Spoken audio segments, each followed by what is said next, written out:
سورت یاسین مکی ہے، 83 آیات اور 5 رکوع ہے، نزول میں 41 ہے اور ترتیب میں 36 ہے۔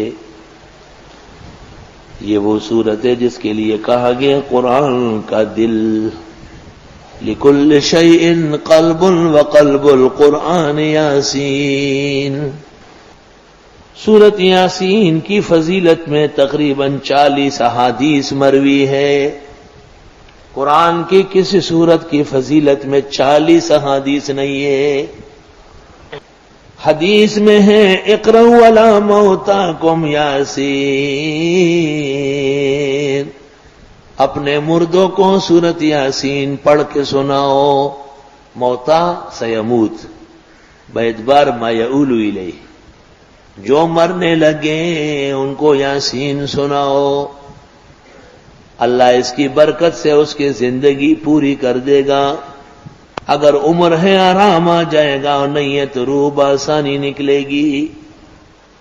امام فخر الدین رازی رحمت اللہ علیہ فرماتے ہیں کہ مرتے وقت دل فیل ہوتا ہے، اور یاسین قرآن کا دل ہے تو اس کے دل کو سہارا مل جائے گا۔ اللہ تعالی آسان فرمائے۔ اللہ، میرا اپنا خیال یہ ہے کہ 3 سورتیں اگر مومن کو یاد ہو تو اس کا بیڑا پار ہوگا، سورت فاتحہ، سورت اخلاص اور سورت یاسین۔ پوری زندگی کسی اور چیز کی ضرورت نہیں ہوگی۔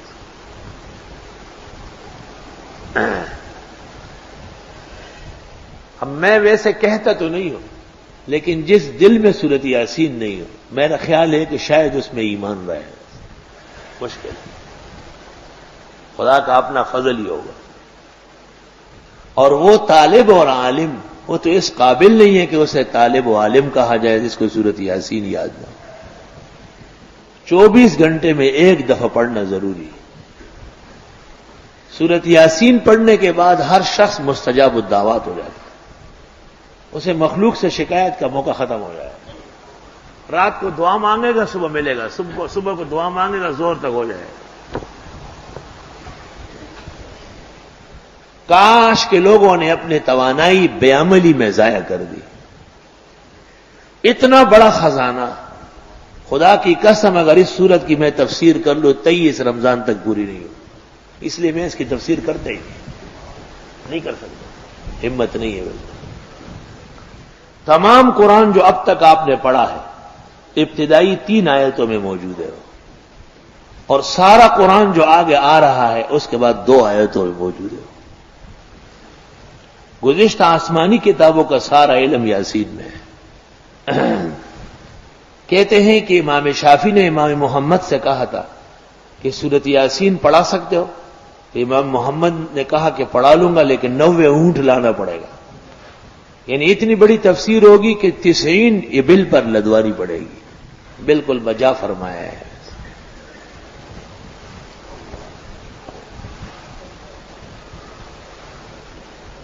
مفسرین نے بڑے عجائب و غرائب لکھے ہیں، اور حدیث میں ہے کہ اقرؤوا علی موتاکم یاسین، مرنے والوں کے ہاں یاسین پڑھ لو، اللہ تعالیٰ اس سے نزع روح میں آسانی کر دیتا ہے۔ تفسیر زاہدی میں لکھا ہے کہ ملک الموت جب کسی کی روح قبض کرنے آ جاتا ہے اور وہاں سورہ یاسین پڑھی گئی ہو تو واپس جا کے بارگاہ الہی میں عرض کرتا ہے کہ میں اس کی روح کیسے قبض کر لوں، وہ سورہ یاسین پڑھ چکا ہے۔ وہ سورۃ یاسین کے ایک ایک حرف پر اتنے فرشتے نازل ہو کے وہاں موجود ہے، تو اللہ تعالیٰ جنت کا فرشتہ رضوان کو بھیج دیتا ہے، اور وہ اس شخص کو آ کے جنت کے ایک ایک درجے اور نعمت کی خوشخبری دے دیتا ہے کہ جنت بالکل منتظر ہے اور دیر ہو رہی ہے، تو یوں وہ خوش ہو کر کے روح دے دیتا ہے۔ سورۃ یاسین ہر مشکل کے حل کا علاج ہے،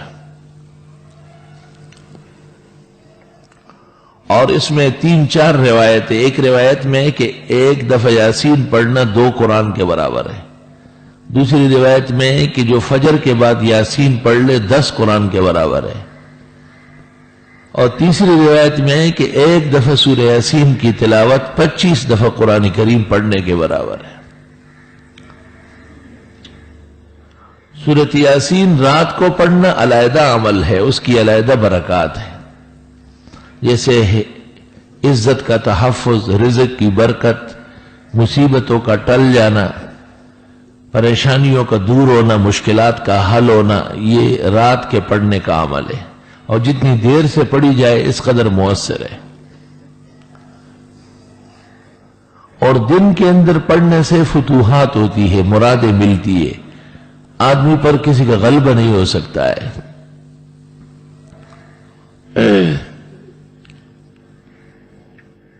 مسلمان کے 3 اعمال ایسے ہیں کہ اگر ان کا اہتمام کر لے تو چوتھے عمل کی ضرورت نہیں ہے۔ ایک، فاتحہ کے ساتھ کسی بھی وقت 24 گھنٹے میں 3 مرتبہ سورہ اخلاص پڑھنا۔ دوسرا، ہر فرض نماز کے بعد سنتوں کے لیے جگہ بدلتے بدلتے، یا جن نمازوں کے بعد سنن نہیں ہے فرائض کے فوراً بعد، آیت الکرسی 1 دفعہ پڑھنا۔ اور تیسرا عمل سورہ یاسین کا 24 گھنٹے میں کم از کم 1 بار اس کی مکمل تلاوت کرنا۔ بہتر ہوگا کہ دن کے کسی نماز میں ہو۔ سورۃ یاسین میں 1000 قسم کے تجربات سے اس کی تلاوت ہوتی ہے۔ 1000 قسم کے تجربات بزرگان دین کے،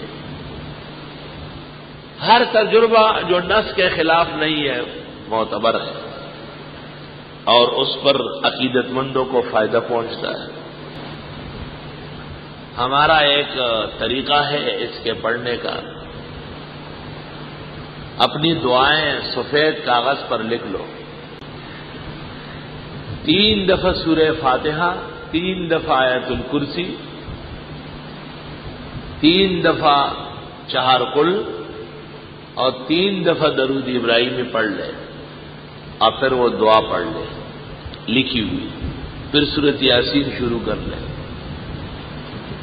مبین پر پہنچ کر پھر وہ لکھی ہوئی دعا پڑھ لے، پھر دوسری مبین پر، پھر تیسری پر، پھر چوتھی پر، پھر 5ویں پر، پھر 6ٹھی پر، پھر 7ویں پر، پھر سورۃ یاسین مکمل ہو جائے تو ہاتھ اٹھا کر تفصیل کے ساتھ وہ دعا مقرر سے قرر مانگے۔ 7 ہفتے کے اندر پہلے ہی ہفتے کے اندر کام ہو جائے گا انشاءاللہ تعالی۔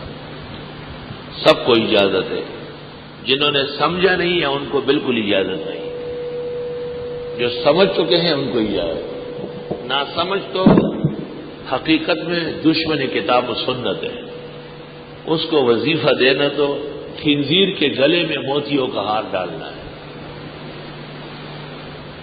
جو بدترین قسم کی ناشکری ہے۔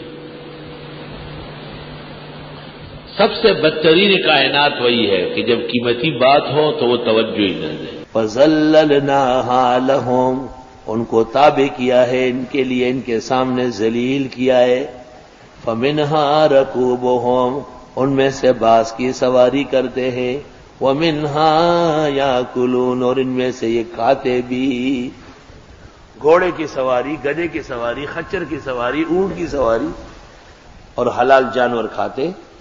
وَلَهُمْ فِيهَا مَنَافِعُ وَمَشَارِبُ، ان کے لیے فائدے ہیں اور پینے، دودھ پیتے ہیں، لسی پیتے ہیں، چھاچھ پیتے ہیں۔ سبحان اللہ، پینا بہت زیادہ ہے، کھاتے تو خالی گوشت اور گھی۔ افلا یشکرون، آئے شکر نہیں کرتے۔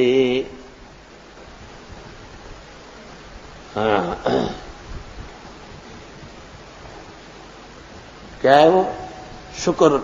شکر کر رب کا بھائی جس نے ہماری گائے بنائی، اس خدا کا شکر کرو جس نے ہماری گائے پیدا کی۔ شکر ادا کرو رب کا بھائی جس نے ہماری گائے بنائی۔ ہم اسکول میں پڑھتے تھے تو پرائمری میں لکھا ہوا جی۔ وَاتَّخَذُوا مِن دُونِ اللَّهِ آلِهَةً، انہوں نے بنایا اللہ کے علاوہ اور معبود، لَعَلَّهُمْ يُنصَرُونَ، شاید ان کی مدد ہو سکے۔ لَا يَسْتَطِيعُونَ نَصْرَهُمْ، نہیں ہو سکتا ہے ان سے ان کی مدد۔ وَهُمْ لَهُمْ جُندٌ مُحْضَرُونَ، اور وہ ان کے لیے لشکر حاضر ہوگا، یہ سارے خدا کے سامنے گرفتار ہو جائیں گے۔ فَلَا يَحْزُنْكَ قَوْلُهُمْ، آپ کو غمگین نہ کرے ان کی باتیں، تسلی۔ اِنَّا نَعْلَمُ مَا يُسِرُّونَ وَمَا يُعْلِنُونَ، بے شک ہم جانتے ہیں جو یہ چھپاتے ہیں اور جو دکھاتے. اولم یر الانسان انا خلقناه من نطفہ، آیا دیکھا نہیں انسان نے ہم نے پیدا کیا اس کو ایک بوندے سے. فاذا هو خصیم مبین، پس ناگہاں یہ جھگڑالو بن گیا کھل کر. ایک بوندے سے پیدا ہے اور باتیں کتنی کرتا ہے. وضرب لنا مثلا، اور بیان کرتے ہمارے لیے مثالیں. ونسی خلقا، اور بھول گیا اپنی خلقت. قال من یحیی العظام وہی رمیم، کہتا ہے کون اٹھائے گا، کون زندہ کرے گا ہڈیاں جبکہ یہ راک ہو چکی ہو، رمیم جبکہ یہ بوسیدہ ریزہ ریزہ ہو چکی ہو. قل یحیی الذی انشأها اول مرہ، آپ فرمائیے اس کو زندہ کرے گا وہ جس نے پیدا کیے پہلی بار. وہ بکل خلق علیم، اور وہ تمام خلقتوں کے جاننے والے ہیں. الذی جعل لکم من الشجر الاخضر نارا، وہ جس نے بنایا ہرے درخت میں آگ. بعض درخت ہرے جلتے ہیں، بعض درخت ایسے ہیں جو آگ میں پیدا ہوتے ہیں، بعض درخت ایسے کہ سوکھ کے جلتے ہیں، بعض بالکل ہرے جلتے ہیں. اشارہ ہے کہ سخت کافر وہ بھی ہدایت قبول کر لیتا ہے. فَإِذَا أَنْتُمْ مِنْهُ تُوقِدُونَ، پس ناگہاں تم اس میں سے گرم ہونے لگتے ہو یا گرم کرنے لگتے ہو. أَوَلَيْسَ الَّذِي خَلَقَ السَّمَاوَاتِ وَالْأَرْضَ بِقَادِرٍ، آیا نہیں ہے وہ جس نے پیدا کیا آسمان و زمین قدرت رکھنے والا، علی اس بات پر ان یخلق مثلہم، کہ پیدا کرے ان جیسے. بلا ہاں وہ قادر ہے. وَهُوَ الْخَلَّاقُ الْعَلِيمُ، وہ خوب پیدا کرنے والے علم والے ہیں. انما امرہ اذا اراد شیئا، بے شک اس کا کہنا ہوتا ہے جب چاہے کوئی کام کرنا. ان یقول لہ کن، کہ کہے اس کو ہو جا، فیکون، پس وہ ہو جاتا ہے. فسبحان الذی بیدہ ملکوت کل شیء، پاک ہے اس کے لیے جس کے اختیار میں ہیں تمام کارخانے ہر چیز کے. عجائب ویلہ ترجعون، اسی کی طرف واپس کیے جاؤ گے. اس کے ذیل میں تفسیر کبیر کے اندر ایک عبارت ہے، اس سے پتہ چلتا ہے کہ امام راضی کا انتقال ہو چکا ہے اور بقیہ حصے کسی اور نے مکمل کیے.